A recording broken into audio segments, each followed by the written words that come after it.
Hi everyone, and welcome again to another Teacher Joseph podcast. Well, today's affirmation is learning gives me energy. And of course, it'll give you energy because you will be enjoying it. As I've been saying in the last few days, if you're not enjoying learning, or if something doesn't feel right, you have a right to ask why. Now, we all have good and bad days with learning, and there's nothing wrong with that. But if there's a constant feeling of real unhappiness, then you should be asking yourself why. And in talking to many of you on the system, on Skype, it seems that some of you do actually go through this, because not everyone learns English just because of work. Some people are learning as a hobby, and then there's other people who are, well, they're just doing different things, So if you have any doubt about that, you really should either talk it over with a teacher or with some kind of assistant or mental health specialist, or even just a close friend, to see what's really going on. Now we're going to read through a story today, and this is an interesting one because, as you know, this week we are talking about food, and in particular British food, which we all know is not particularly healthy. And today there's a news story which says alarming lack of access to green spaces is fueling child obesity, doctors warn. Now, if something is fueling something else, it means it's giving energy to that thing. You fuel your body every day with using food, with eating food. You fuel your mind by getting in the right mood to learn. And if you don't do these things, you get in trouble. Likewise, if you use bad fuel, eating the wrong foods, then you become sick. So, an alarming lack of access to green spaces is fueling child obesity, doctors warn. So, we're going to read through part of this story today. So, it begins by saying, doctors have warned that a truly alarming lack of access to outdoor space at schools is exacerbating Britain's child obesity crisis. Yeah, actually, the school I went to near London, the last time I went to visit it, I noticed they've sold all of their sports grounds and they've built apartment blocks on it, which is really sad because I remember being forced to run around that school twice. It seemed so big and so beautiful, and now it's all gone. Yes, so I don't know how kids do it, but most kids don't like sport anyway, at least I didn't. Let's continue. It says here, child obesity is already a significant public health problem. In England, 1 in 3 children are leaving primary school overweight or obese and face a higher risk of serious health conditions, mental health problems, and dying prematurely. Oh, really? Oh, interesting. I had no idea. But again, this is quite confusing because it says here in England. So it's not talking about the 4 nations. So that kind of puts a different slant on this because it means it's only part of the UK. And how are we supposed to judge the UK in general if we only have a little bit of information? Let's continue. It says here, but medics and public health experts say that poor access to playing fields and playgrounds at state schools is contributing to worsening and wider health inequalities. I'm not so sure. I mean, let me explain. If they built a huge park outside of my house, Would I go and walk in it every day? No, but the view would be better. But I don't think I'd actually go and take exercise in it. So, yeah, I'm not sure how accurate this story is. I mean, the story is accurate, but I'm not sure if it's just all about school kids having a place to take exercise.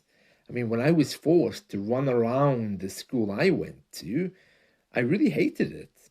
And that's maybe part of the reason why I don't like exercise today. It says here, the revelation emerged as part of a Guardian investigation examining disparities in access to green spaces between private and state schools. Children at the top 250 English private schools have more than 10 times as much outdoor space as those who go to state schools. Aha, so the article isn't really talking about kids, it's talking about the difference between private and state schools. It says here, Dr. Kath McCulloch, the Royal College of Physicians Special Advisor on Obesity, said there was no doubt that the lack of access to green spaces and the gap between state and private school pupils was compounding the crisis. Yeah, when I call my doctor for my diabetes checkup, she always says, and you say you've lost weight. How exactly is it you did that? How exactly did you lose that weight? And in my mind, I'm thinking, oh, she's probably fat. And she's asking how I lost the weight so she can also lose weight. So I don't know why Dr. Kath McCulloch, Special Advisor on Obesity, oh, can you imagine? What's your job? Oh, I'm a Special Advisor on Obesity. Oh, oh no. There's a job title you don't want. It's a bit like saying Skype English teacher. You'd have to really explain, wouldn't you? Yeah.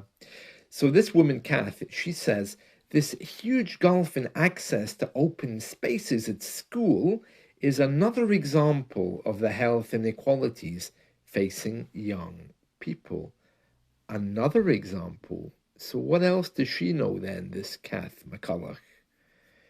She says here, merely because of the school they go to, too many children may be growing up in an environment that is simply not conducive to healthy long-term development. Again, this really sounds like they have a problem with private schools, doesn't it? Nothing to do with obesity. It says here, over 1 in 5 children aged 10 and 11 are living with obesity. Oh, really? When they say living with obesity, they mean in their bodies. They don't mean living with their parents who are fat. If you live with obesity, you're living with it personally in your body, Yeah, there's a joke in the English-speaking world where we say, I wonder what it would be like to live with, meaning ourselves, to live with good looks, meaning I wish I was better looking. And then our housemate, flatmate, relative, mother, father, wife, husband will say, ha ha, but you do live with good looks, me. Yeah, it's just a joke that we always say to each other here. So yeah, when it says they're living with obesity, it doesn't mean their parents are overweight. It just means that they have to get used to the fact that they are. And apparently, if they're obese as kids, they are significantly more likely to live with obesity in adulthood. I don't know if I agree with that. When I was at school, I was very skinny.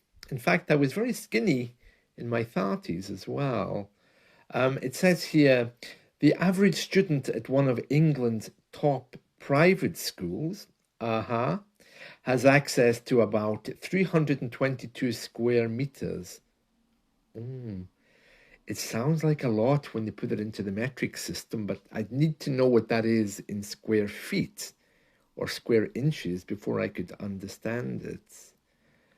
It says here the youngest children in primary schools have lost 14 minutes of playtime between 2019 as part of a continuing downward trend. Yeah, but why are they comparing this to private kids? And why are they telling me square meters? They must know that British people aren't very good with the metric system. And then it says here they found another doctor. This one is a general practitioner in London. And she says, this is an outrage. She says, the government must act to fund state schools. Yeah, so it's the government's fault again. As I've been telling you in this podcast, we love to blame the governments. Why don't the parents just play with the kids more? Why don't the schools arrange for the kids to stay an hour late and take more exercise? Why don't they teach kids more about the dangers of obesity?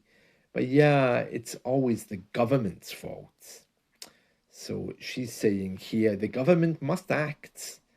Yeah, that's really nice that she says that, but it sounds like the government is going to be bankrupt before they even begin after the election on July 4th if they keep trying to deal with all of these things.